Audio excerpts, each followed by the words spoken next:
మనకి దేవుడి విగ్రహాలలో కూడా శివలింగం చాలా గొప్పదండి.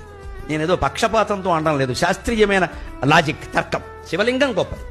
ఇతర దేవతా విగ్రహాలన్నిటికంటే శివలింగం గొప్పది. ఎందుకంటే శివలింగానికి కళ్ళు, ముక్కు, చెవులు, కాళ్ళు లేవండి. గమనించండి.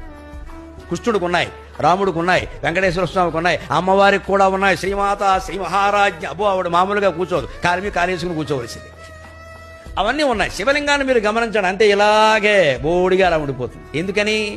అన్ని మీద నీళ్లు పోసినా జారిపోతాయి, పాలు పోసినా జారిపోతాయి, క్షీరాభిషేకం, తేనె పోసినా జారిపోతుంది, మధువుతో అభిషేకం, పళ్ళరసాలు పోసినా జారిపోతాయి, అన్నీ జారిపోతాయి. అంటే శివుడు ఏం చెబుతున్నాడు?